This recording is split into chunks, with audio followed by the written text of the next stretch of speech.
What is my final card?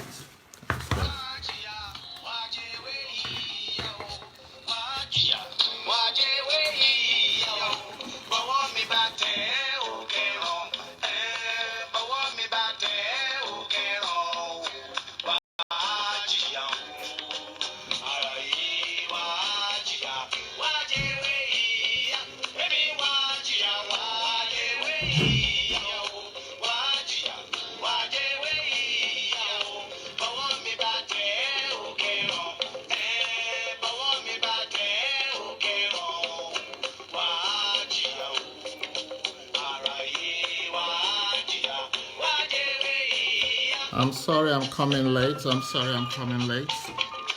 I have to obviously enjoy my holidays first as well. My holiday was more important for me.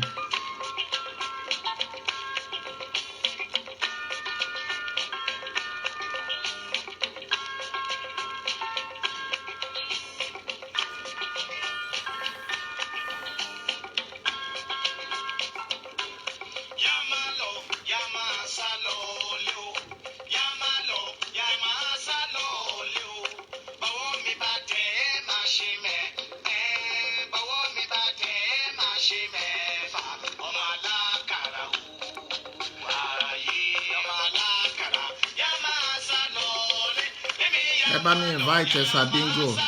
Invite Esabingo for me, please. Invite Esabingo for me.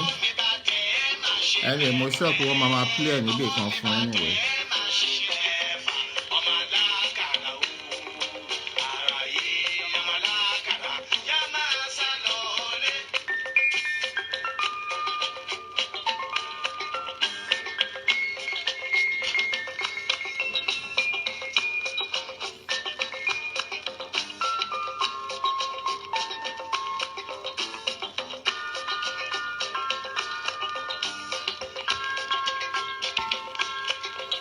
PA, no restriction. If anybody wants to give Esabingo anything, let them dish it to her. No caution. Anybody can dish Esabingo as you wish, okay?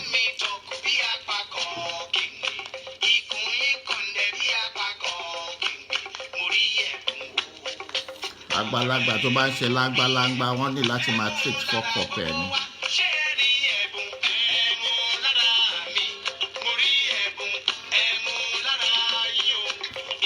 Tí àgbàlagbà bá fira ìwọ́lẹ̀ wọ́n máa ń tẹ̀ sí lójú, wọ́n máa ń yakayama anytime. Esabingo ó fara ẹ̀, ó fàgbà ẹ̀, ó fi wọ́lẹ̀, ó dẹ̀ di dandan kó tẹ̀ sí ẹ lójú. Ẹ tẹ̀ sí lójú bó bá ṣe wù yín, ẹ tẹ̀ sí anyhow. Àgbàlagbà tó ṣe lágbàlágbà. I'm so sorry I've not prepared for this tonight. I have been so busy. I've been out all day. I wasn't really going to do this tonight, but people would not be happy if I don't say something, so I'm going to come out and say a few bits.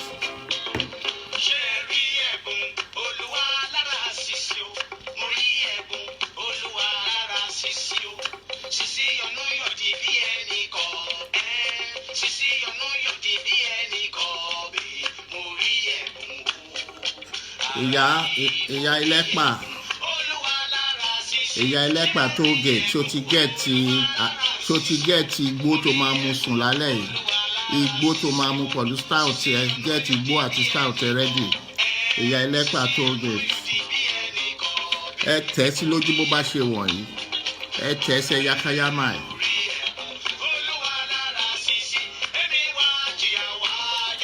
Àgbàlagbà tó ń ṣe lágbàlágbà wọ́n máa ń tẹ̀ sí wọn lójú anyhow ni. Ó fàgbà ẹ wọ́lẹ̀ ni o. Tó ti gbọ́ Esabingo, Haruna, Ìnàkí Ìbàdàn, Ọ̀bọ Ìdànrè, ìwọ ló fàgbà ẹ wọ́lẹ̀, ó dẹ̀ máa jẹ́ lójoojúmọ́ ni tó ti gbọ́.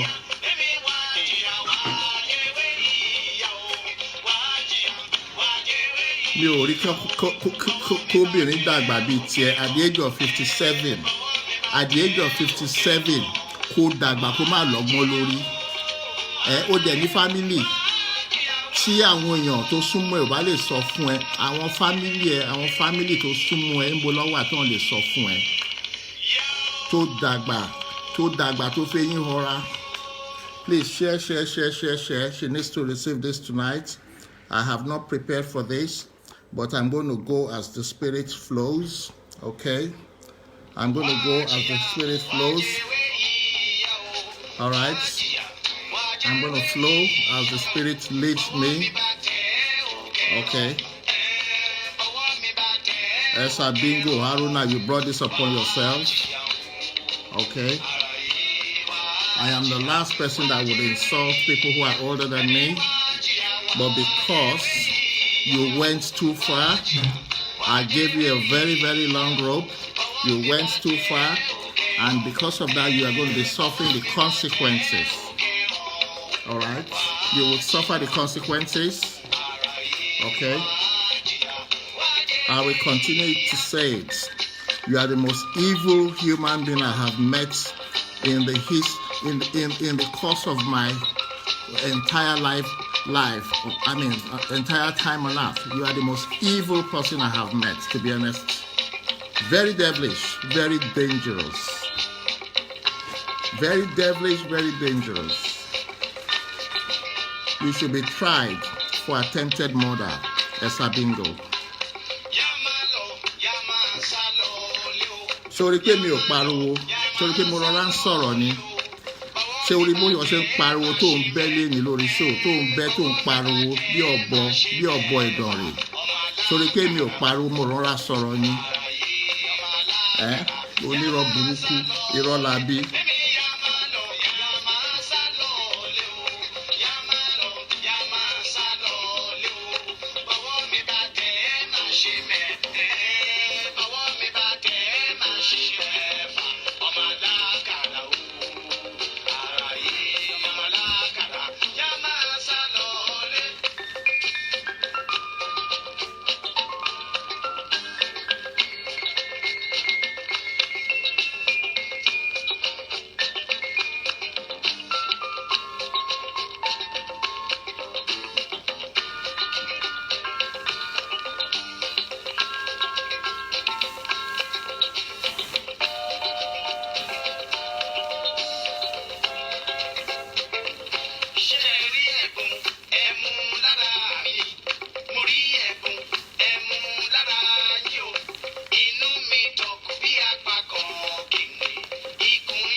Okay, sorry that I came late. I'm so sorry that I came late. Okay, I know so many platforms are sharing this, and I'm happy for that. Okay, before God and man, whatever I say today, I will not add nor subtract from it. I show my face this time around. Whatever I say tonight, I'm not going to add or subtract to it. I'm not somebody like Esabingo, who is very, very good at playing, who is very, very good at lying. I would never lie. Okay, I stand on the truth. I stand on the word of God, that whatever I say today will be the honest truth and nothing but the truth.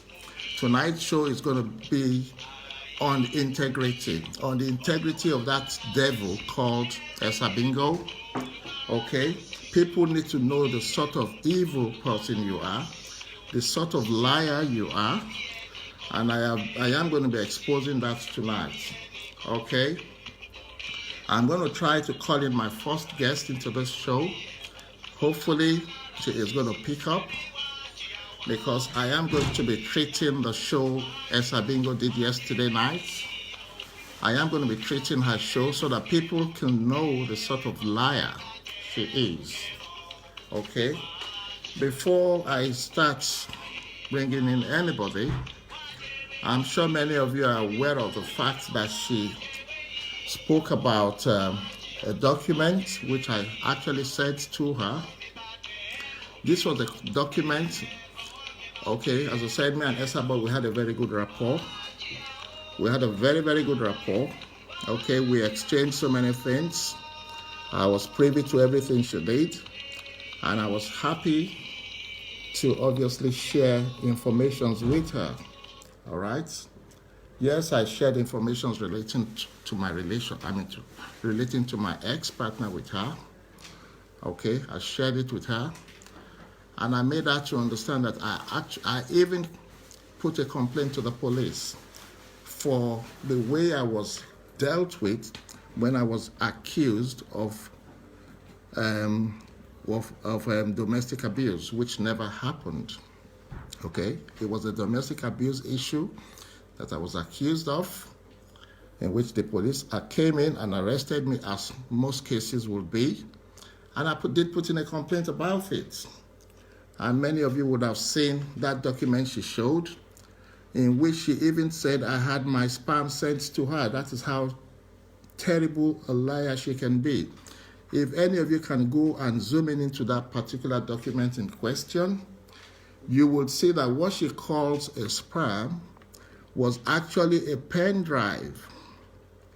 It was a pen drive that I used to cover my address because I scanned it to her at the time. So if you look at it, zoom into that document very well, you would see that that was a pen drive. And that pen drive was used to cover my address.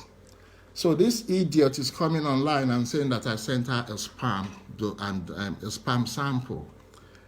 How would police collect sperm sample from somebody and now display it like that? It is so unfortunate. Sorry, I don't really want to show much of my face. That's my face over there. Okay, I don't want to show details of where I am. That's why. Okay, guys, I don't want to show details of where I am. 1 second. So, it is only non-entities in the Ewe nation, dumb skulls, that will believe such a lie. Somebody shows you a document, you don't even look at the document, you don't look at it properly, and you believe every nonsense that comes out of her gutter mouth. Okay? Everybody is sharing this. I'm so happy. I've just seen a notification as well.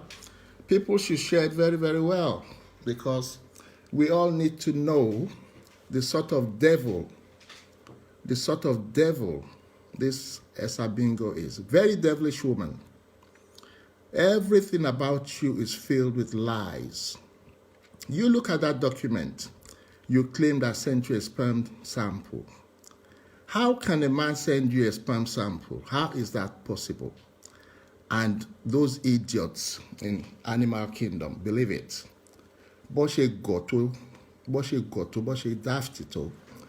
Rather unfortunate. Rather unfortunate. And you all believed it. Ó dìgbà tí tó bá kó gbogbo yín lọ sẹ́rú pé kẹ́ lọ jump sí river sínú deep ocean kí gbogbo yín perish, because you people can never. You are all under a spell, under bondage. Lè bọ́ nú ẹ o. Wàláìtàláì. Lè bọ́ nú ẹ. Let me look for what I want to do. 1 second. Esabingo tiẹ̀ bá ẹ lálẹ́ ṣó ti gbọ́. Tiẹ̀ ó bá ẹ lálẹ́. 1 second. I will go through your show of shame that you did. Let me actually use this phone. Thank you very much, everybody. Thanks for sharing. Thanks for watching. Okay. I keep saying it. All those of you that have had a relationship with this devil, I'll continue to call her a devil. Yelepa, bloody liar. All of you that have had a relationship with her, if you don't find a way to get yourself out of her enclave, you are done, because this woman will deal with you when the time comes. Okay? Before God and man, I would never tell a lie. I would never. Whatever I say today will be the honest truth. Okay? I am not fearful of anybody. Not fearful of anybody. I have not prepared for this whatsoever tonight, but I am going to speak as the Spirit leads. I have not prepared for this. Whatever comes to my mind, I shall speak. Okay, guys? So, thank you everybody that are sharing. I can see a lot of the away. Sorry, I'm so sorry about that. A lot of the animal kingdom, a lot of them are sharing it. A lot of their speakers are sharing it on their platforms. That is very, very good. We want the whole world to know that this woman called Esabingo, called Esawiri, Ìyá Ẹlẹ́pà toll gates, Haruna Ibadan Zoo, Obo Idonre. She is a liar, the greatest liar I have ever come in contact with. If she tells you something is red, please make sure you check very, very well. That is how much lies she can put up. And you call yourself a blogger. You call yourself a blogger. How can you be a blogger when everything you blog is false information, lies and lies and lies? I'm not going to be the first person you are going to put up a false blog against. I am not the first person, and I will not be the last person, okay? Your blog does not go anywhere. I checked it yesterday. I did not see a single person like that particular blog. That is how terrible your publicity is. I did not notice one person like that blog. And you call yourself a blogger. You're not a blogger. You're a roadside blogger. Shotigbo, you cannot be calling yourself a blogger when people like Linda Ikeji are there. Do you think Linda Ikeji will be in the same vicinity as you and you have the opportunity to get close to her? You can never. It's not possible. It's not possible. Let me, 1 second. I'm going to try to call somebody in. 1 second. Obviously, I mentioned her name. I've tried to call her, and I'm going to call her now. And if she doesn't pick up, I am going to say what I need to say regarding her case. And the person I'm intending to call, I'm not going to put her on speaker. I'm going to talk to her because I had tried calling her earlier on. And the person is Adetun Alatishe. 1 second. I've also tried to call Afolabi Michael as well, because I don't intend to call them and put them on speaker. I wanted them to be fully aware that I was going to be calling them, simply because this devil has made some references that had to do with them. And being somebody that wants the truth to be told, they have to come and answer to it, if you get what I'm saying. Esabingo, I'm not very sure whether I should say you are an imbecile, to be honest.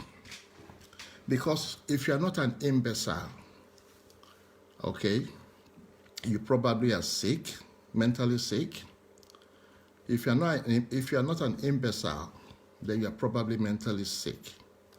If you want to go and Google that again, because you would never know the meaning of imbecile, Esabingo, you would never ever in your entire life know the meaning of imbecile. Go and Google it. Okay? Can somebody pin that up for her? Because I know she's watching. ESABOD is watching. Scammer Watch is watching as well. She's probably an imbecile or mentally sick. All right? 1 second.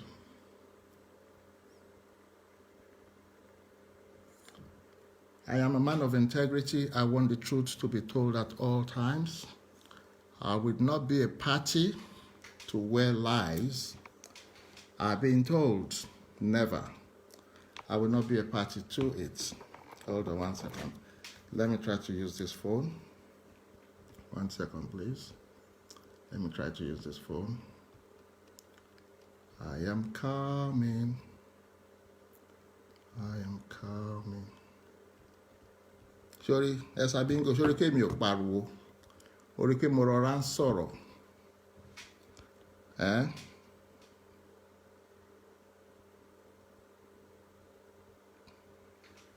Orí pé mo rọra ń sọ̀rọ̀.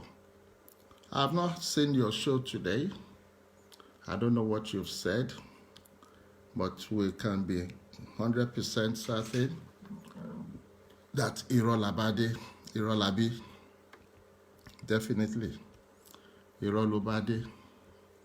I'm very, very sure about that. Let me connect this phone quickly. 1 second. I haven't planned for this whatsoever. I have been out all day, not planned for this. But as the Spirit leads, I shall speak. All right? If any of you watched the show she did today, if there's anything she had said in those shows, let me know, and I will probably address it as well. For the record, so many people are watching this tonight. For the records, I have a clean record in the United Kingdom and all over the world. I have never been in prison. I worked as a prison officer. I have no criminal convictions whatsoever. Never been convicted of any offense in my life. All right? So, for Esabingo to now claim that I am a pedophile or I am a rapist, that is what sort of blogger you are. Everything about you is lies. Everybody that you have a problem with, you look for Arabu for them. Everybody you have a problem with. When are you going to change? When are you going to change? That is why you cannot be, you call yourself a public figure and you cannot come into the public. What sort of public figure are you? You're a public figure, you cannot walk on the streets. Don't you see that you are such a non-entity? Such a non-entity. Okay? People should try to understand that this devil, people think she's got some, people think she's got some powers or she's got some spell or whatever. She is powerless. Her power lies in front of a computer. She is powerless, honestly. There is nothing that she can do to anybody. And there is nothing that you can do to me, because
I'm actually calling Adetun Alatishe at the moment. She's not picking up. I'm going to call her. She's fully aware that I mentioned her name, and I'm going to call her again.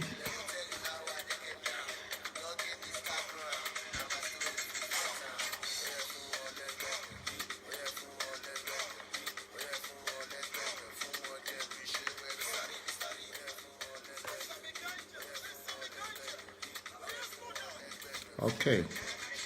Alatishe Adetun is not picking up. Alatishe Adetun, as I said, I'm going to be treating the show Esabingo did yesterday. I'm going to be treating the show she did yesterday. Adetun Alatishe is the one that was involved with the Ashoke, the caps and gillies for the party. All right. And as I said, I am going to be debunking almost everything she said yesterday, because everything that comes out of her mouth is Baban Lairo. Lies, lies, lies. She has nothing else apart from lies. Okay? Unfortunately, Adetun Alatishe is not picking up. She's fully aware. Okay? She's a very close friend with Esabingo. Very close friend, but she claims they are not friends anymore. She claims they are not friends anymore. So definitely there's something that has happened which is resulted from the gilly and the caps from the party. Okay? You would hear her yesterday say she paid her some money, some 600 or some 400, I'm not too sure. I know Adetun Alatishe is online. I know she's online. She's not picking up. She's not a woman that will lie. You understand? She's fully aware that I was going to call her tonight because I want her to come and debunk what Esabingo has said.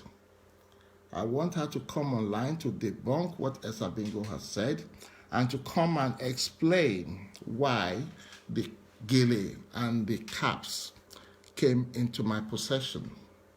You understand? Esabingo, you keep on roping people into your messy situation. You keep roping people into your messy situation. Okay? This woman is not a woman that would want to lie. She doesn't lie. She has her integrity to protect.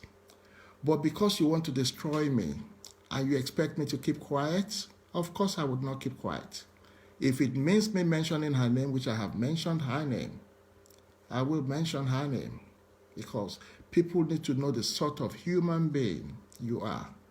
A liar that no one ever should trust. No one ever should transact a business with because you are not worth it whatsoever. You are not worth it. Now, let me try to go into your show. Okay? I have tried to call Afolabi Michael as well. Okay? He has not picked up as well. All you people, Afolabi Michael, you are not going scot-free. Afolabi Michael, you are not going scot-free, let me tell you this. Simply because when they were calling me a rapist and a pedophile yesterday, you were one of those that liked it. You liked that particular show. And as a pastor, in your capacity as a pastor, you shouldn't have gotten yourself into such. Nobody said you shouldn't watch Esabingo. Why must you like what you know was a false information?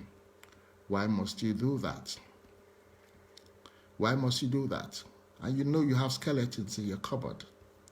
You know you have skeletons in your cupboard, Afolabi Michael. I have called you a couple of times, you have not picked up. And I'm telling you, I can destroy your pastoral career. I can destroy it for you. I'm going to play Esabingo. 1 second.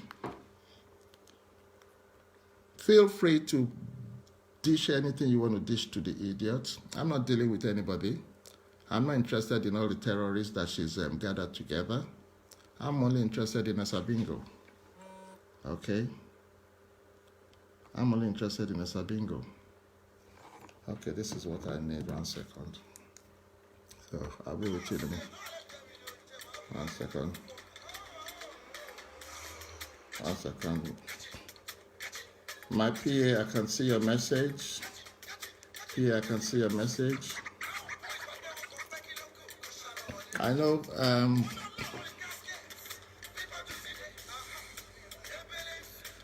Listen, I did talk a lot to say. I know you're online. People have told me you're online as well.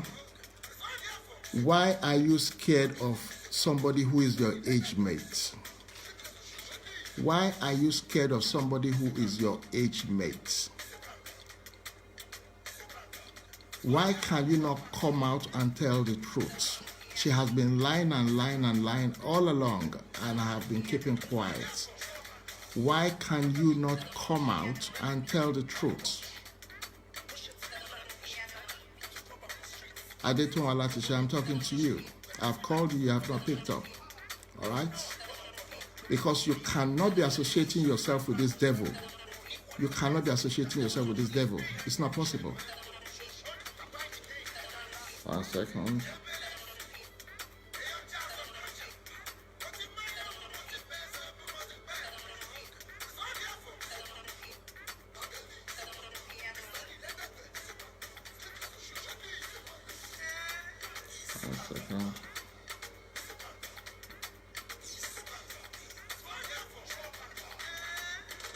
I'm coming on.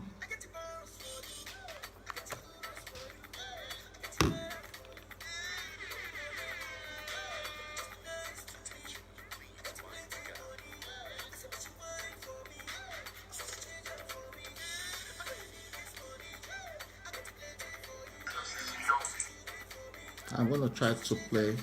I'm going to be skipping, okay?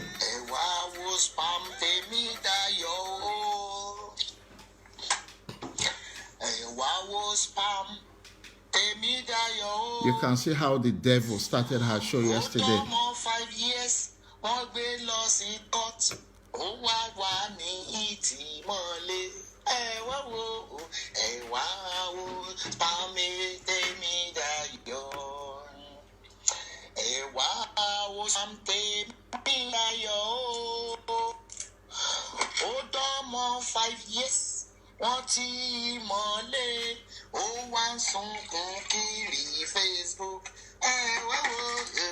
Can you say a woman at 57 years? Can you say the sort of lies she comes up with? A woman at 57. You should be locked up for life, honestly, because you are mentally sick. You are mentally... Is that what you call blogging? Esabingo, is that what you call blogging? Bringing up false information, false stories that you know it is not true. And you call that blogging. Oh, you can't ye fun and you can't ye tire fun and become so tired see along. Honestly. Because you deserve it. Oh, you can't ye chair fun any. Oh, but meaning because ye chair fun. That is what you deserve. Because when you look at the atrocities you have committed. Look at the atrocities you have committed. Jesus of Nazareth, it is terrible. Look at all the atrocities you have committed. Lies upon lies upon lies. There is no iota of truth in whatever you come up with. No iota of truth in whatever you come up with. 1 second. 1 second.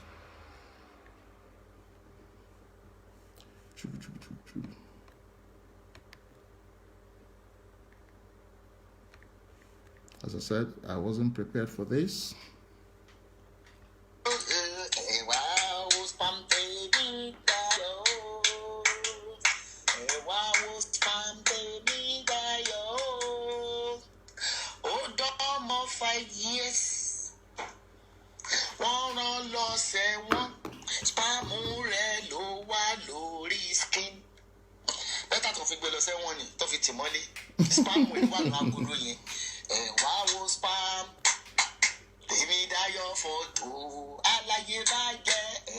I'm sure a lot of you have seen that letter. You've seen that letter. I mean, the unfortunate thing about this is, even if she goes through that letter and she reads it from today till thy kingdom come, she would never ever understand it. Because education, my dad used to say those days, half education is worse than no education at all. This idiot does not even have a half education. She only went as far as primary school. She only went as far she only went as far as primary school. You understand? So her own is not even up to half education. You understand? Her own is not even up to half education. She does not even understand what is in the document. She does not. All she knows is there is a Metropolitan Police there. That is, she can see that, she probably saw that particular logo and she knows what police is because she's always calling police, police, police anyway. But the content of the letter, she has no clue. No clue, because she had lacked education. I remember when I was doing that contract, I know you remember I spoke about the contract. I was the PA, I was the one that was signing the documents for her. She does not understand a single thing in that contract. A single thing she doesn't understand. And you have lived 30 years in this country. 30 good years in this country, you cannot construct one line of English. And you call yourself a blogger. In fact, you're not even a blogger. You're not even a roadside blogger. Oh, the stage here. You understand? Oh, the stage here. Let's continue. I'm going to be skipping it anyway. I'm going to, because I think I know where I want people to listen to. All of you that are still under her spell, if you don't find a way of checking out, this woman will destroy you. And all of you that have been buying stuff from her, you've been buying stuff from her. She has all your details. She knows what you called for. She knows what you requested when you paid her. She will use it to get back to you. You people should brain, because no matter whatever association you have with this devil, yes, she's a stark illiterate in Haruna Zoo. Yeah, Titila Yademola, you're very right. No matter what association you have with this evil being, she's going to use it against you. She will definitely use it. You can see she will she would always keep all your informations. She would always keep all your informations, and when she's ready to hit at you, may God help you all. Those of you who are still, or who have been associating with her. It's never too late to run away. It's never too late to run away. I'm not saying you shouldn't go and buy her stuff if you believe it's going to work for you. Somebody said I should check my inbox. 1 second. My PA said I should check my inbox. 1 second. I'm going to check that.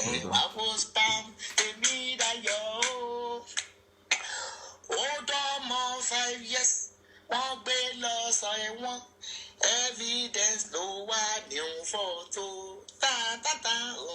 Evidence ain't gonna blog anything. My blog anything. Maybe I want 20 million.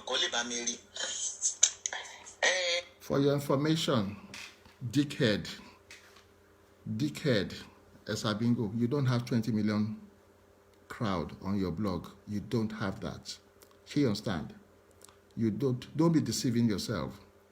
Nobody knows your blog whatsoever. Nobody knows your blog. You don't have 20 billion. Stop lying. Stop deceiving people.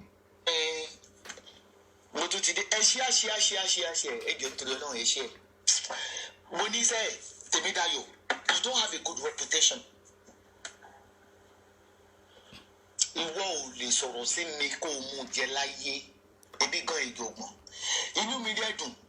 I know, obviously.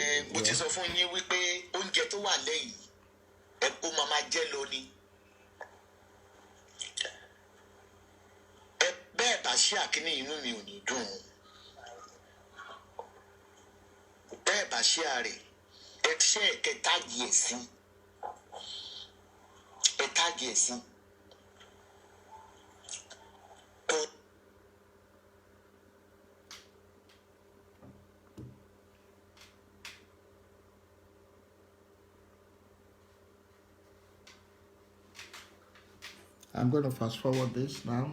Let me see, because I'm not going to play everything. It's not necessary. Let me see what's if I fast forward that. Let's see what's there. 1 second. I might have to play it from the other phone. Let's see. 1 second. What's going on?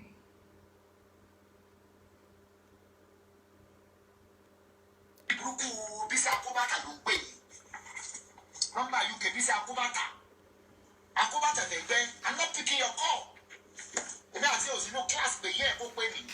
Year to tin re lo ni ko lo for year to ya were. And I gbe posi mayo wa Tiana. This is UK number.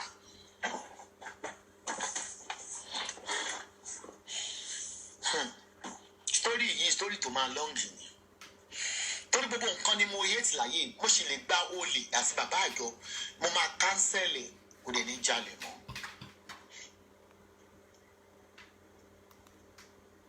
Gọ́gàdì tí mo sì lè fi ṣe bàbá àjọ tábà máa fi lo àgbo fún un kò ní mu igbó mọ́. Ọmọ ọdún 5 tí ń ṣe pé òbí mọ obìnrin tóbìnrin méjì bí fún ẹ kó tó di pé pàdé tó lù yìí àlè. Temptation wo ìwọ Ọlátẹ̀mí Dayọ̀ photo. That's me pé àwọn ọmọ customers yìí tó bá gbé photo fún yín tójú bá ka yín mú ẹ lọ ká àwọn ọmọ yẹn mọ́ tọ́lẹ́ẹ̀tì. Mo dẹ̀ mọ̀ pé ẹ ṣẹ̀ṣẹ̀ máa ṣe sà. Tabari argument wájọ yẹn it's argument ni. You can see how she comes up with her lies. You can see how she comes up with her lies. Things that has no evidence whatsoever. That is how devilish this woman is. Let's move. 1 second. Bó ṣe sọ mí di wèrè lórí ọ̀rọ̀ torí mo dábọ̀ ẹ̀ kó má dìgà mo sọ̀rọ̀ tútù fún ẹ lẹ́yìn.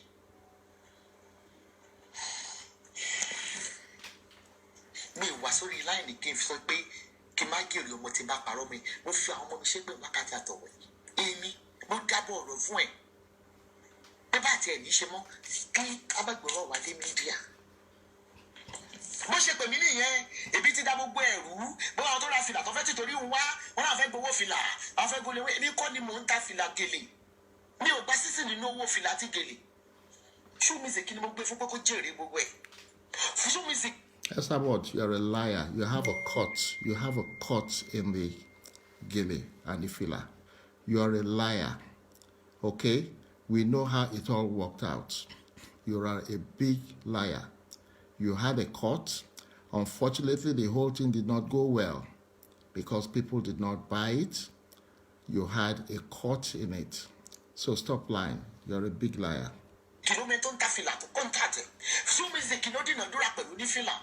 To compensate him for all this wahala party. How to kill ọkùnrin yìí pẹ̀lú bá pè bá tún sọ̀rọ̀ wẹ̀rẹ̀ mo ní bàbá àjọ mo ní ẹ ṣáà má bínú gbogbo nǹkan tó ṣẹlẹ̀ mo ní tó tẹ̀ ṣẹlẹ̀ ní pé ẹjọ́ sà nínú gúrùpù yín táwọn Bàṣúnú àti ìyá àjọ wà ń bẹ̀ mo ní ẹjọ́ bá mi fún wọn ní àkáǹtì tó ń dá ní Start and Daba kí tẹ́ gbé sílẹ̀ PayPal tẹ́ gbé sílẹ̀ àti Nigeria account. Esabingo, shut up your mouth. Account Kolongbe. It's not called account. It's called account. You need to come and make money and code help Polu English. It's not called account. 30 years in Europe. Komalo pronounce account. O den lossy bank. Can you imagine? Stark illiterate. Kilonja account. O de ti wan lui for 30 years. Táwọn ọmọ tó wà nílé ọba lè kó ẹ o ṣe wá rà takùn kó kó ẹ kí ló ń jẹ́ account 30 years abroad account. Can you imagine Mama Namoyo to pronounce or to spell it dáadáa? Can you imagine Mama Namoyo? You need to ask her to come for lectures. Kí Mama Namoyo train yẹn kí ló ń jẹ́ account olódo at 57 ojú tiẹ̀. One woman precisely paid 150,000 naira. Me, the mama, who can send the docket. Esabingo. Tó bá fẹ́ jèrè ayé ẹ, Esabingo. Tó bá fẹ́ jèrè ayé ẹ, This is mo put it here right now. Tó bá fẹ́ jèrè ayé ẹ̀, má ní to provide the 150,000 yẹn, publish ẹ̀ lọ́la. Esabingo, this is a challenge for you. Ẹni tó provide the 150,000 naira yẹn to my Nigerian account, bó ṣe máa ń pè, produce ẹ̀ lọ́la.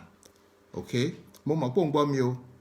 Ẹni tó san 150,000 naira into my Nigerian account, ṣé ti gbọ́, ìwọ produce ẹ̀ lọ́la. I went over this account scenario over 3 times. Even if I did it 1 million times, wèrè yóò lè understand torí kò kàwé. Kò lè ever understand. Kò ka do primary school. Kán rọmọ lọ sí iléèwé, kó máa sá kúrò níléèwé, kó jẹ́ Ọlọ́run mọ̀ nǹkan tó lọ ń ṣe, kó máa sá kúrò níléèwé. Òun náà ló jẹ́ kó end up kó máa tẹ̀pà ní toll gate. Wèrè máa sọ̀rọ̀ ń sìn, òun ṣe clerk ní toll gate. Ṣé irú ìwọ ẹ̀ ló ń ṣe clerk? Òyìnbó wo ló fẹ́ máa sọ ń bẹ̀? Òyìnbó wo ló fẹ́ máa sọ ní toll gate? Wèrè ń ta ìpà, òun ṣe clerk, ká cool fún ẹ. Continue jàre. Ó ṣẹ̀ṣẹ̀ bẹ̀rẹ̀. Wàá parọ́pọ̀ tí yóò máa ní irọ́ tí yóò. Ṣé ti gbọ́ bẹ́ẹ̀ yẹn? Ẹ jẹ́ a máa gbọ́ lọ. Àtìgbà yẹn ó bá lóun ti gbọ́. Fún ọ̀sẹ̀ méjì à ń pe fóònù Tèmídayọ̀ ní ọ̀bà gbé fóònù. Bí ó ṣe gbé fóònù wà mọ́ nìyí. Bí a pè é pé ìyá tún tẹ́sì ẹ̀, àwọn fẹ́ gbowó níwà ó tún wá lọ change password mọ́. Ṣe ní access password paper bó ṣe lọ change password yẹn ni ò bá lè wọ bẹ̀ mọ́. Olórí burúkú ni ẹ Tèmídayọ̀ fẹ́, ó máa ráre tó máa fi kú ni. Wàhálà tàlà imbecile díẹ̀, you are an imbecile. That is why kò lè ever yẹ títí o máa fi kú. You are an imbecile. Ṣé o ń gbọ́? Esabingo, you are an imbecile. Kò lè ever yẹ títí o máa fi kú. Ṣé o ń gbọ́ mi?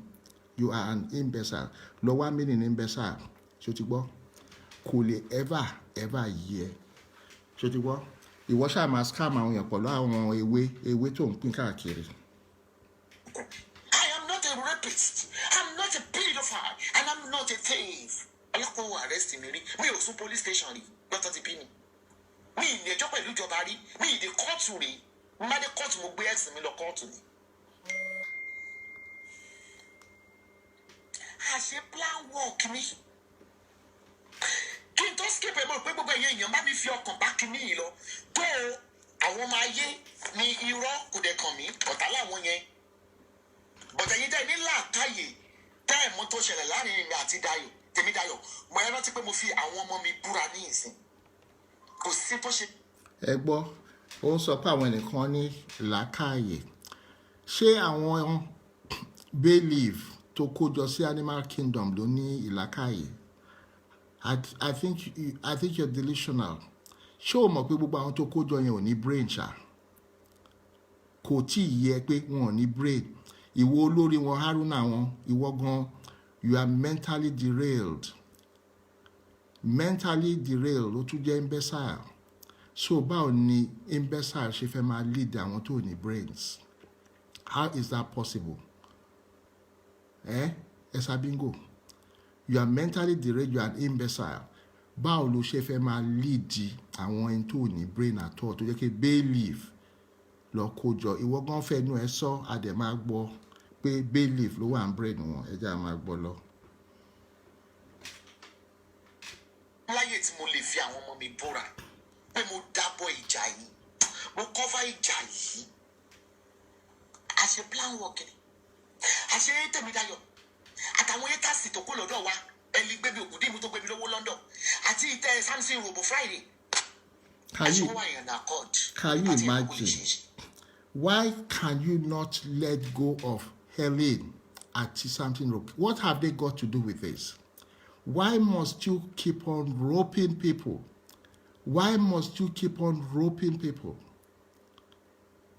And you call yourself a public figure, you call yourself a blogger, you call yourself a CEO, small letter CEO. You are nothing. You are nothing. Mrs. Account ẹlẹ́pà ìyá ẹlẹ́pà toll gate wà wà òkè.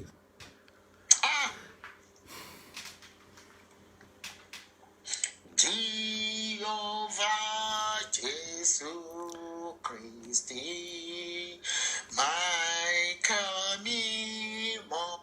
Ẹ wòran ẹ wo apààyàn tó ń kọrin Ọlọ́run Jesus. Ọjọ́ òní ìdájọ́ Ọlọ́run fẹ́ bẹ̀rẹ̀ sí ṣẹlẹ̀ nínú ayé yìí. You are now singing God songs. Can you imagine that? Can you imagine that? Ìwọ náà ń porúkọ Ọlọ́run. Ó dẹ̀ mọ̀ gbogbo ibi tó ti ṣe sáyé. Ìwọ náà ló máa ní kàn lọ pa ilé. Ìwọ ló máa ní kàn lọ ṣe ilé. Very evil, wicked woman. Terminator. Wà okay.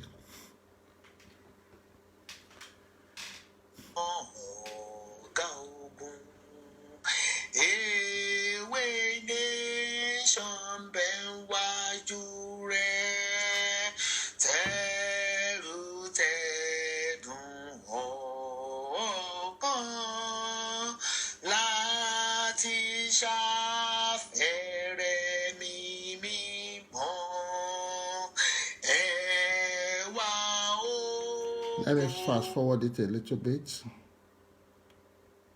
Tẹ́lẹ̀ mi ò fẹ́ gbọ́ gbogbo òṣì tó ń kọ jáde lẹ́nu yẹn.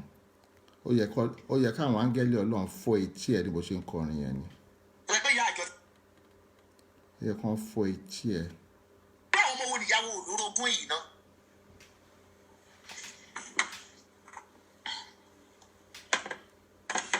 Tó bá ti ń bínú, tẹ́ bá mú mi bínú, màá ṣépè fún gbogbo yín. Àwọn bailiff ló ń ṣépè fún yẹn. Bẹ́ẹ̀ ni dìdìrín tó yí fàtúgà náà tàbí kó lámù mọ́ra. Òun kọ́mẹ́ǹtì jọ kan ẹlòmíì tó gbé tó yí fàtúgà ló bẹ̀rẹ̀ nígbà kó jáde mi ló sáré búlọ́ọ̀kì ẹ̀ kò ní dáadé tó lo tó yí fàtúgà àmọ́ tó yí fàtúgà làlágbọ́n ẹ̀ kóra yí dà sọ́hùn. Ẹ̀yin ọmọ tó jẹ́ pé ewé nìkan lọ́pọlọ yín orí ẹ̀yẹ lọ́pọlọ bailiff. Èmi kọ́ mo sọ bẹ́ẹ̀ o. Èmi kọ́ mo sọ bẹ́ẹ̀. Ẹ jẹ́ ká tún rí wáìnì ẹ̀ díẹ̀. Ṣé ti gbọ́? Èmi kọ́ ni mo sọ bẹ́ẹ̀ o. Ẹ jẹ́ àtún gbọ́.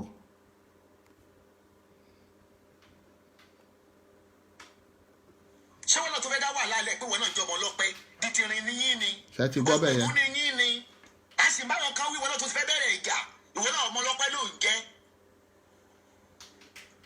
Ẹ̀yin elérò lábẹ́, onínàgò lábẹ́. Òpònú lẹ́yìn tẹ́wọ́ láti Germany. Ètò sọ pé I'm from Germany ma. Bí wàá ní kí n gbàlù ni. Dídìrín ló pọ̀jù nínú yín 98% dídìrín ní. Ṣé ti gbọ́ dídìrín? Animal Kingdom. Ilé kọ́kọ́ dá wà lálẹ́ ń bí. Adájọ́ akéyẹ bá kọ́mẹ́ǹtì tàkọ́kọ́ tó ti kọ́mẹ́ǹtì pé ẹ gbà mí o. Adájọ́ akémi ti wọlé mọ̀ pẹ̀lú àwọn ọmọ wo nìyàwó olórogún yìí ná.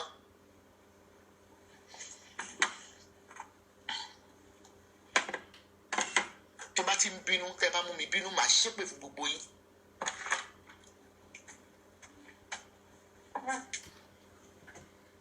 Bẹ́ẹ̀ náà ni dìdìrín tó yí fàtúgà náà tàbí kó lámù mọ́ra. Òun kọ́mẹ́ǹtì jọ kan ẹlòmíì tó gbé tó yí fàtúgà ló bẹ̀rẹ̀ nígbà kó jáde mi ló sáré búlọ́ọ̀kì ẹ̀ kò ní dáadé tó lo tó yí fàtúgà àmọ́ iye tó yí fàtúgà làlágbọ́n ẹ̀ kóra yí dà sọ́hùn. Ẹ̀yin ọmọ tó jẹ́ pé ewé nìkan lọ́pọlọ yín orí ẹ̀yẹ lọ́pọlọ bailiff ẹ̀yin animal nation. Èmi kọ́ mo sọ bẹ́ẹ̀ o. Haruna ló sọ bẹ́ẹ̀ o. Sunday ìdíwọ́ ẹ̀sìn ṣàtìmọ́ mi lọ́wọ́. Susan akọ́sọ orí ẹ̀ ò dáa bó ṣe ń bú ẹ̀sìn nìyí. Susan akọ́sọ orí ẹ̀ ò dáa bó ṣe ń bú ẹ̀sìn ìfẹ́ ẹ̀sìn mi wọlé o. Bí ò fi ẹ̀sìn mi wọlé. Ṣọ́nà bàtà là ń sọ ni. Ṣọ́nà brown shoe là ń sọ ni. We are going to fast forward. I'm going to move forward a bit. Let's continue.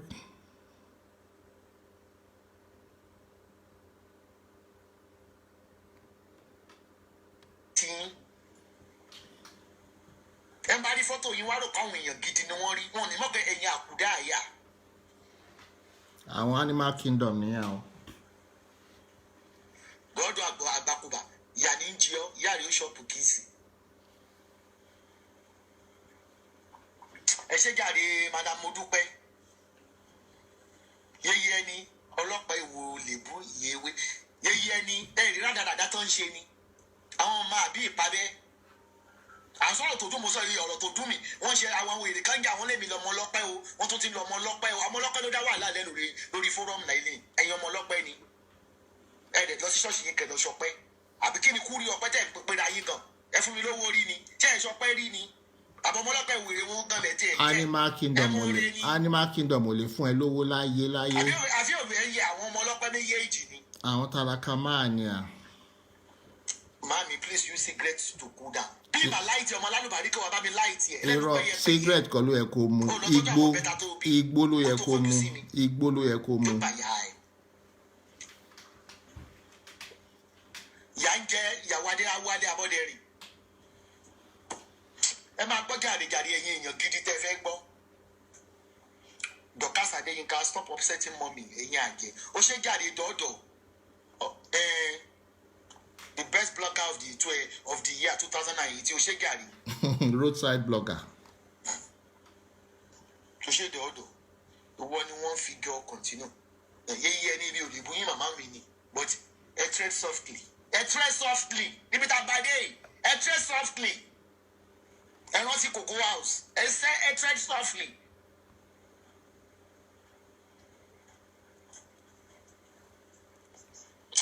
Láwa di ọlọmọba kí ló ń gbẹyọ kí ló bá àwọn náà lẹ́rìn lọ́ba níjòyè ìyéwé lèmi náà máa ṣe àṣẹ tí mo rò pé oríṣà mi lórí Facebook. We have witches online. Ó ṣe jáde Dorcas Adéyínká wọn fẹ́ ká gbọ́ sórí torí sórí tí mo sọ yìí mo fẹ́ kó bá mi reanalyze àti pọ́sà pọ́ndà ebi ò mọ̀ ọ́dọ́ sọ bíi ti ẹ̀yin méjèèjì ọ̀gá mi nìyí. Ẹ jẹ́ káwọn máa yé gbọ́ ọ̀gá mi lẹ̀yin méjèèjì Dorcas àti pọ́sà pọ́ndà. Ẹ gbọ́dọ̀ bá mi reanalyze ọ̀rọ̀ ọdún lẹ́nu ẹ̀yìn ẹgbọ́ Yorùbá ebi ò gbọ́ nǹkan kan ìkùn ní mí ní ìṣara ayé èrò ọ̀run ní mí. Esabingo ìwọ ni mò ń dì pẹ̀lú mi ò ní ìdí kó rán anybody ìwọ ìmọ̀ àti ẹni ká tákà pọ̀. Bí mo ṣe ń sọ lọ abá bẹ̀rẹ̀ sí Tèmídayọ̀ bá di òrìṣà kúnlẹ̀ ẹ̀bọ torí àfẹ̀já lórí láì kó má pè wá ní aláṣejù. Abá ń bẹ Tèmídayọ̀ labá ń sẹ́ndì mẹ́sẹ̀jì ẹjọ́ owó tó ń donate fún yín ó jẹ́ báṣìírí kan tó ṣe tún ní in between ibi tá a ti bẹ̀bẹ̀ nìyẹn àṣọ ní gúrùpù kan tó lọ sí ló bá lẹ́fì àwọn ọmọ ewé pátápátá níbẹ̀ bí kò dá fún £400. This woman is very, very sick. She has forgotten that Olori Comfort was the one that opened the group. If you go back to her previous chats, Lori Oroi, and now compare to what she's saying right now, she's saying two totally different things. That is how sick, mentally derailed she is. €500. Ebi ò bí ẹ mọ̀. Ní ìkan nínú àwọn tó wà ní gúúpù yẹn bá pè mí pé mọ́mì Tèmídayọ̀ ó ní káwọn dá for £400. Wọ́n bá send message yẹn sí mi. Message yẹn náà máa blog. Tèmídayọ̀ bá kọ sí. I'm waiting for you to block that message as well, because you would never remember what you said last week. You keep on lying and lying and lying. You're all by year, Jay. Let me just fast forward this quickly, because I'm not ready to play everything you've said. 1 second. Hold on 1 second.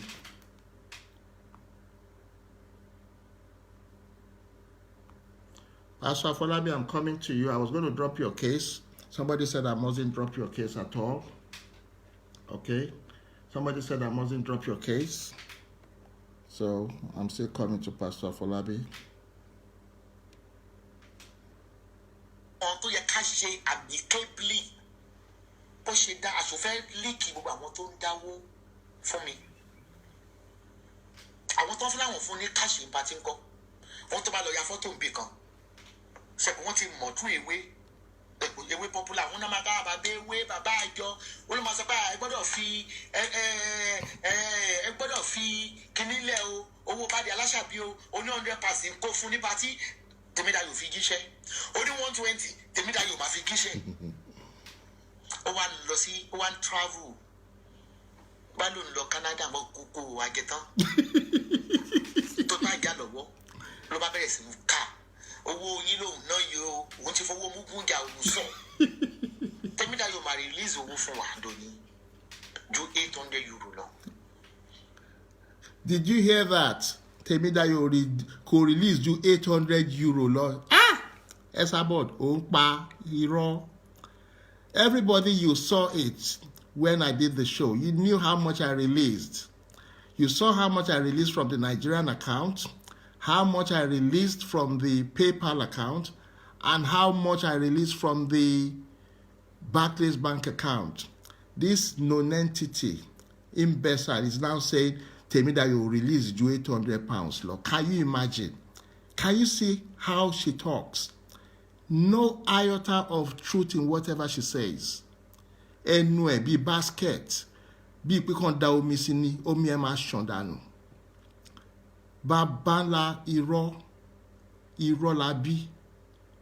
Why are you such a disgrace to your family? Why are you such a disgrace to your family? Go and listen to your previous chats. Kó wá tún gbọ́ nǹkan tó ń sọ lọ́tẹ̀. €800 ní Tèmídayọ̀ dá. Ní Tèmídayọ̀ ló refund. Àbí ní Tèmídayọ̀ kólẹ̀.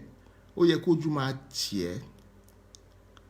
Ó ti gbàgbé pé ó ti ṣe show tó ti sọ pé certain amount of money ló release. Ó ti gbàgbé. You will never remember. All you know is lies upon. Anyway, imbecile. You are an imbecile. So, kò lè ever yẹ.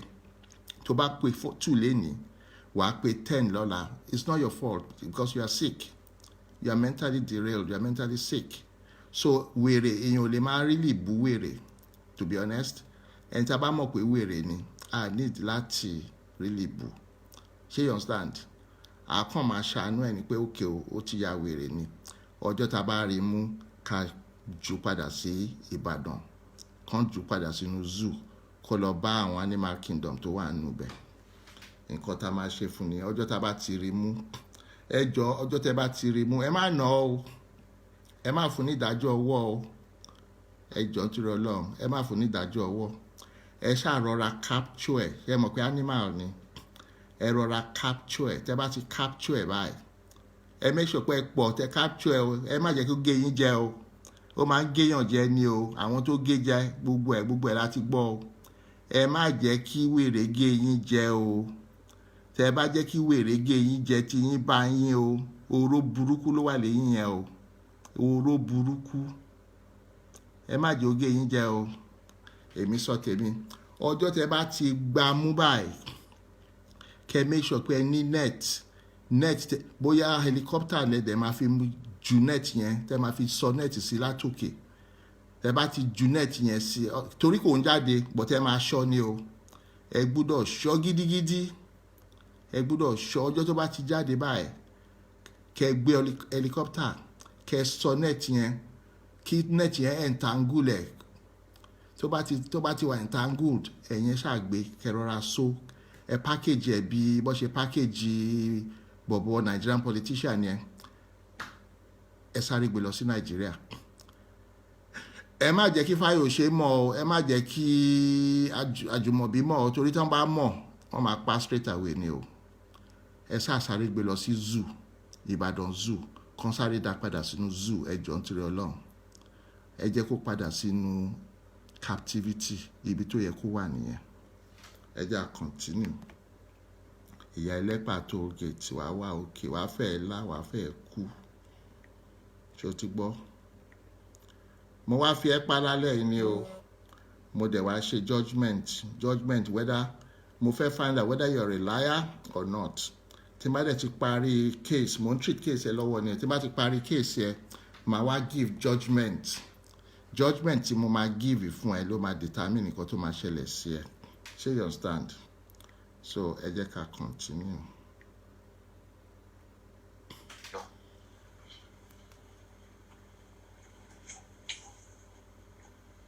Tó fàjà wá nìyẹn. Meanwhile, it of ti show music. Kò mọ show music from Adam. Ìyẹn náà dẹ̀ orúkọ ẹ̀ rí torí kò sẹ́ni tó mọ̀. Tó pé mo wá introduce ẹ̀ sí show music pé patron wa nìyí o. Tó bá ní any question, kó bá mi pé Tèmídayọ̀. Bí Tèmídayọ̀ ṣe ń bá bó ṣe sọ fún show music, kó bá fún show music ní passport èèyàn 20 ló send years sí.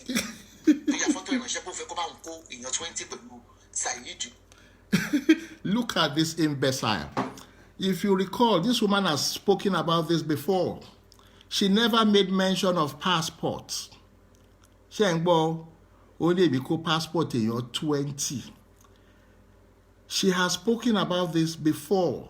She never ever made mention of passport whatsoever. And if you recall, the people who were coming, the cultural group, were only 10 of them. Now it is 20. Now I collected their passports. Èmi tí mo wà ní London, cultural group wà ní Nigeria. Báwo mo ṣe kó passport àwọn ará Nigeria tí mo kó fún shoe music? Irọ́ la bí. Wàláì tàláì tó bá rí ẹ tó bá fìbọn pa ẹ wàláì. Ó ṣe big mistake. Esabingo. Passport èèyàn 20. Ojú òde tiẹ̀ òde lè sọ jáde. Wàláì tàláì ó yẹ kó padà sínú zoo. Ó yẹ kó padà sínú zoo. Can you hear yourself? You have forgotten pé o ti sọ̀rọ̀ sẹ́yìn, o ti sọ couple of times. Ẹni bá yàgbẹ́, ẹni tó bá lọ ṣe ń pòwe yẹn, ẹni tó bá yàgbẹ́ kò rántí, ẹni tó bá kó ló máa rántí, whatever how they say it. Can you imagine that? O ti gbàgbé. Let's continue. Esabingo. Wàláì tàláì Ọlọ́run ò lè rọrùn wọ̀. Ó lè rọrùn wọ̀, honestly. Ó lè rọrùn wọ̀. Ọjọ́ ọ̀la ẹ ó ti bàjẹ́ o, honestly. Ọjọ́ ọ̀la ẹ ó ti bàjẹ́. Torí tó bá dọjọ́ iwájú ń sìn tó Ọlọ́run bá pè ẹ́ pé ó yá máa bọ̀ o, torí hell ló ń lọ náà, ó lè lọ sí heaven. Tó bá dọjọ́ iwájú tó wá pè tó bá tiẹ̀ ní wọ́n ṣe service of songs fún ẹ. Kí ló fẹ́ máa sọ? Kí làwọn èèyàn fẹ́ sọ ń pa ẹ? Irọ́ náà máa sọ pé ìyá yìí ó parọ́ jù. Nǹkan tó máa sọ ń pa ẹ nìyẹn. Irọ́ pé àwọn ọ̀rẹ́ tó parọ́ tú ẹ.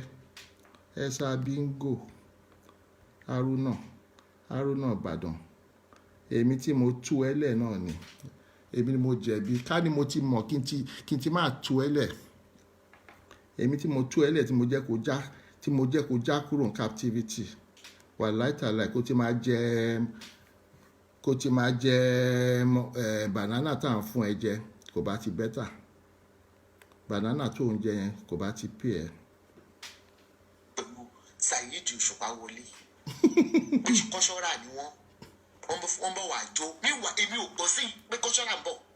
Ó lọ sọ pé òun fẹ́ fi ṣe surprise fún mi. Bó ta dijọ́ pàtí ni wọ́n kàn wọṣọ òkè wọlé ni. Pẹ̀lú rúkẹ̀rẹ̀ wọ́n máa ní Adé ọmọ Èkìtì Adé ìhélégé mi dènà dè níyò. Torí mi ò jóye kí ló ń kó kọ́ṣọ́rà bọ̀ wá bá mi.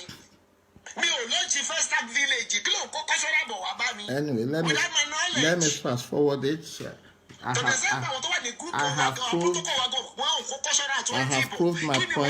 proved my point on that one. Let me fast forward it a bit. Wọ́n ní kí n dákẹ́. Àlọ́ òní tán tó dáa. Spam ẹni wọ́n ń wò lójú screen. Ẹ tẹ́jú mọ́ dáadáa spam tó jáde ní ìdìtẹ̀mí dáyọ̀ lẹ́hìn wí. Wèrè burúkú pen drive ni wèrè ń pè ní spam o. Àwọn Animal Kingdom wọ́n dẹ̀ believe gbogbo wọn. Very, very hopeless set of people. Wọn ní brain, wọn ní kankan. No brain, nothing. Every pen drive. Wèrè yìí, imbecile yìí pè fún yín ní pen drive. Ẹ̀yin náà ní pen drive, ní spam ni. Ó pè fún yín ní spam, ẹ̀yin náà believe ẹ̀. Wọ́n ti gba Saturday, wọ́n ti gba Sunday, wọ́n ti fi change ẹ̀ sí Saturday fún gbogbo yín. Ṣé ti gbọ́? Wọ́n ti change ẹ̀ fún gbogbo yín. Bẹ́ẹ̀ bá rí dáadáa máa rí nínú post tó pọ̀. If you have any audio, èmo ló ní rìkọ́ọ̀dù mi tó o bá gbé jáde. Mi ò ní ṣépè fáwọn ọmọ ẹ̀ torí àwọn ìyá wọn á jèrè àwọn ọmọ yẹn ni wọ́n tọ́jú àwọn ọmọ yẹn tó. Esabingo, ìwọ ní sùúrù, ṣó ti gbọ́, òun bẹ́ẹ̀ náà. Ní sùúrù ìwọ ṣáà máa wòran, ìwọ ní sùúrù. You are jumping the gun. Ìwọ ní sùúrù. Àyìnmọ́ ẹyẹ bọ̀ ni, ṣó ti gbọ́. And I'll say it again. You are a killer. Ṣó ti gbọ́. mo sọ mi ò dẹ̀ mind word me. You are a killer. You are a very devilish person. You should be tried for attempted murder. I say it again. You should be tried for attempted murder. Mi ò dẹ̀ mind word mi. Ìwọ náà mọ̀. Torí wọn bí ẹ̀dá kó wá fún àwọn ìbúra pé o ò fẹ́ ṣe dash dash dash. Ṣé you understand? Àmọ́ yẹ bọ̀ díẹ̀díẹ̀ ni o. Ṣé you get? Díẹ̀díẹ̀. Ìwọ ní sùúrù. Ìwọ ní sùúrù.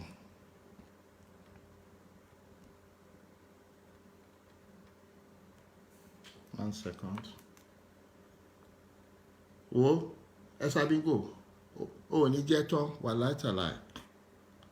I mean it. O ní jẹ́ tán.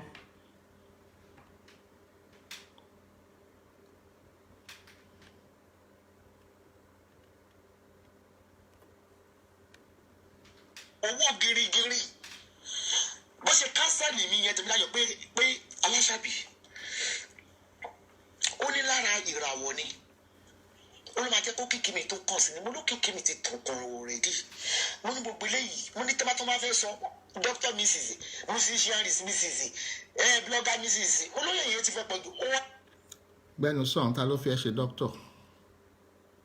Ta ló fi ẹ́ jẹ doctor? Ìwọ tó ní NVQ. Ta ló fi ẹ́ jẹ doctor? Ó pera ẹ́ doctor. Ó fẹ́ jí ni. Ìwọ tó ti lè kọ sentence ó pera ẹ́ doctor. Jẹ́ kó wọ́n arrest ẹ lọ́jọ́ kan tó bá lo doctor yẹn bì kan. Ayé àìlẹ́nu. Ní kí n má rí jẹ́ ìtẹ̀pẹ́ òun ti sáyẹ̀nì pé kí n lọ wo email mi. Tèmi Jayọ̀ kàn fáàsì copy yìí sí mi. Ó sáyẹ̀nì. Àti sign agreement. Àwọn yẹn kan lè sùn wá pa sign agreement mi ò ṣe náà. Ó Tèmi Jayọ̀ ṣe lọ sign. Ó ló ń sọ lórí ṣáàtì lẹ́nìí. Èmi ò dẹ̀ ẹ́ bá sọ fẹ́yìn. Ó wá purọ́ pé èwọ̀n sáì lé mi ìlítírèètì lè mi ibi tó ti sáì mi lọ ṣó orúkọ ǹgbà ó ní mo ṣó orúkọ ẹ̀mí tí mo ti. This woman is very daft. Very, very daft. There was this contract she was supposed to do. You understand? There was this contract. Let me continue playing 1 second. Break it out because ó kò fẹ́ mẹ́nu lọ bẹ̀ ni.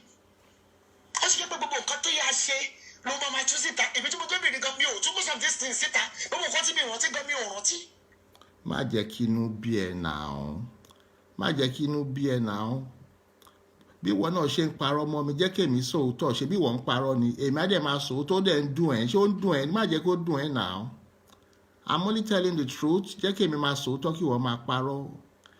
Rọ́ra má jẹ́ kó dùn ẹ́ má jẹ́ má lọ ní hypertension. Rọ́ra wá kàn ní hypertension dànù for no reason. Torí pé mo rọra sọ̀rọ̀ mi ò stress life mi. I'm just taking it cool. Bí tó wà jobless ni. Ni máa yẹ bá pè mí wípé ṣé mo mọ̀ pé a ti sign agreement pé màá ṣe orin fáwọn. Lẹ́tà yẹn dẹ́ gùn ṣe mọ àwọn terms and conditions yẹn wọ́n ní kí n go through ẹ̀ pé mo dẹ̀ rí pé Tèmi Jayọ̀ ti sign. Ó wá kú bí Tèmi gangan ti máa sign bí mi ṣe sign ẹ̀ nìyẹn. Mo ní òǹkú ẹ má yà kí n deceive yín. Ok wọ́n á ní pé ṣé káwọn kúkú fún mi káwọn pay me off. Tèmi Jayọ̀ true story yẹn sọ now you were on the phone. Pé ṣé káwọn kúkú pay me off pé ìlú ni mo fẹ́ gbà. Ẹ má mọ̀ pé ìfẹ́ gba commission lórí label kọ̀ọ̀kan.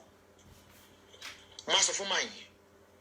Mo ní mo tẹ̀lé má gbà kọ́bọ̀ lówó yìí. I'm not money conscious. I can do it for free for you. Owó òun ṣe problem tèmi tẹ́ pé mo lówó yìí but ilé ayé I want to be comfortable. Gbẹnusọ shut up. Táwọn sọ pé owó kì í ṣe problem ẹ. Ìwọ tó lè part pẹ̀lú 1 pence.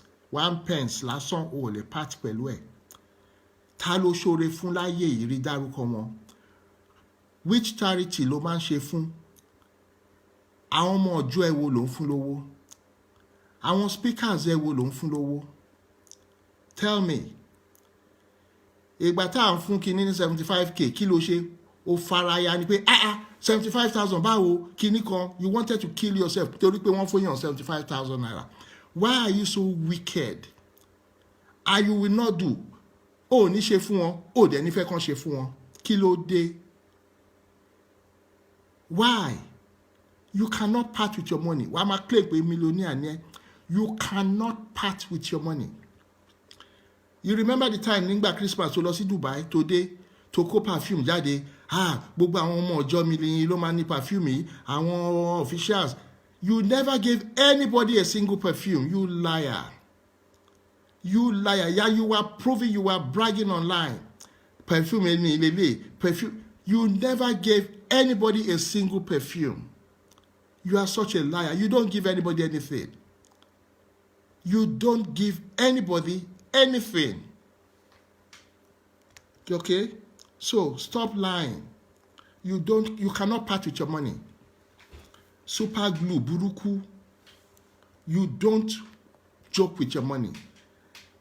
Kẹ́ni kan mú ẹni 1p wà láìtàlẹ̀ ẹni ẹtì bá 1p yẹn máa di 20 million naira àbí ó máa di 2,000 pounds. That is how terrible you are.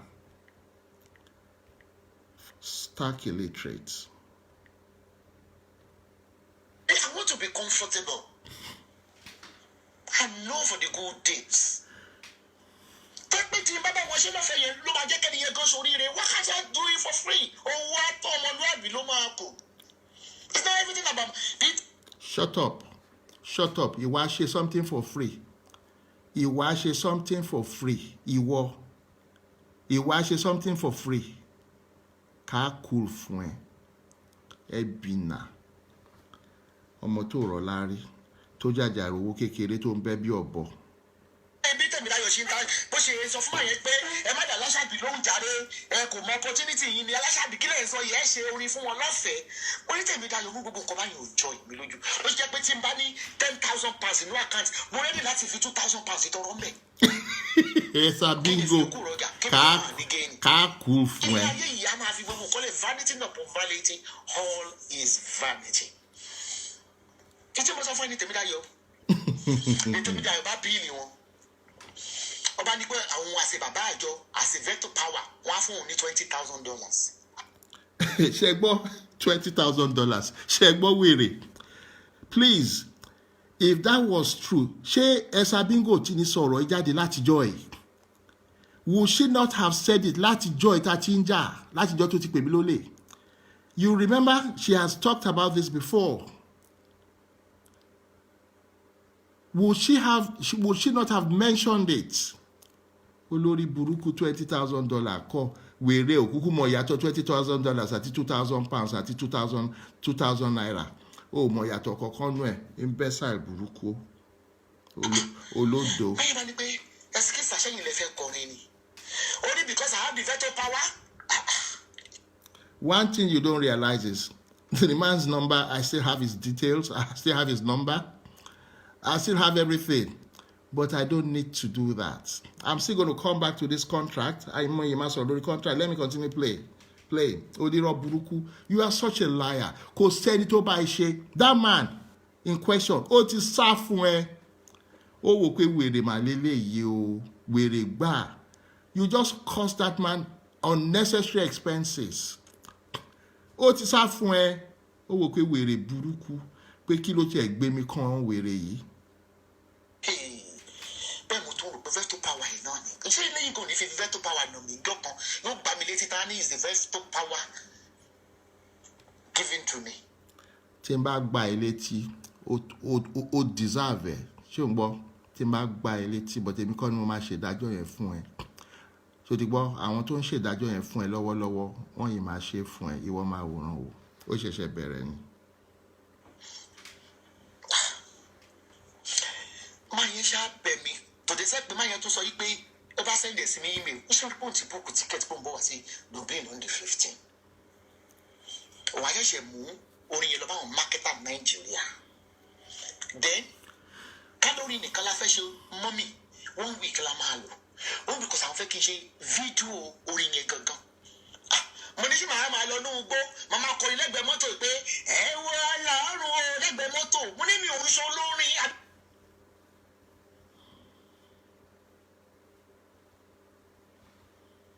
What's going on? Sorry about that. Let me see if I can continue to play it. I'm in 219. 1 second. Let's see if I can get it back. Because you are popular, you are famous. Only you got to get cookie case about the money, but what you been me over. Monta ibo tí mo tó bẹ̀ lọ́wọ́ máa yẹn mo níbi tó ti wá sún mi gan mo bèrè pé tá bá ṣe fídíò rìkọ́dù lẹ́nì tá bá ṣe dé kó láti padà lọ sínú oko lọ ṣe níwọ̀n máa lọ nú oko ló mọ̀ ya fídíò màá jó màá máa pàṣẹ wá aṣọ òkè màá jó kó ṣọ́ra mo ní mi ò ṣe kọ́fọ́ mú owó wọn gbogbo tó bá ti lè gẹ̀mí mi lọ èmi ò fẹ́ kámúra tán lé nìkan tó sọ pé ìmúra yẹn ò dá ẹ wà máa ṣe ń gẹ aṣọ sí mi fún mi èmi tí mo yé ti mékọ̀ọ̀pù ẹ máa ṣe mékọ̀ọ̀pù sí mi lójú màá tó síbi ìdí mọ́tò wẹ́tí lè ní kí jókòó sí bọ́. Esabingo, shut up, shut your trap. Ṣé o ń gbọ́? Ó sọ pé ò ṣe mọ́. Shut up. Ṣé o ti gbọ́? Bí Manumayo ṣe máa ń sọ. Shut up. Ṣé o ti gbọ́? Ọ̀rọ̀ ojú lẹ́nu ẹ̀ náà. Ò ń sọ̀rọ̀ bẹ́ẹ̀ tó ń jẹ ṣúgà àbí nǹkan ń ṣe ẹ ni. Now, let me tell you about this contract. I'm not going to disclose details. I'm not going to disclose informations. I'm not going to disclose names, okay? Because the man in question will share me, you understand? So I'm not going to be disclosing any information relating to that contract. Esabingo was the one that destroyed the contract by her own doing. She came online one day, ó fẹ́ brag. She came online, ó fẹ́ brag. Pé òun fẹ́ ṣe recording contracts. Okay? She came online, she wanted to brag that she's been offered a recording contract. While she was trying to show the contract, you know she's a stark illiterate, she doesn't know what was in the contract. She doesn't know what was written. She now opened a particular page that had my signature in it. Okay? That particular page had the music in question, the artist that sang it originally, I'm not going to mention it. It had the recording art, the company that owned the label of the song or of the album in question. It had all the details on it. This idiot disclosed everything online. Stark illiterate. She disclosed everything online. Or Deburuku. Of course, what do you expect? In Koton She, Ashiri, don't keep. I think people did not catch it very well that day. People did not catch it. When you catch it, you would have found out who the original artist was and who owned the original songs. But I'm not sure people caught it. But due to her stupidity, that contract was terminated. So stop sobe. Follow my paro. Okay? Now, based on my today's analysis, I am now going to give my judgment. Okay? It was about Esabingo's integrity. All right? It was about Esabingo's integrity to test, to find out whether she is a liar or she is not a liar. Okay? This is my judgment. Ama yegi, ama yechi afuen. You know what that means? Death by hanging. Shotigbo, that is my judgment. Good night, everybody. I shall be back again. Good night, everybody.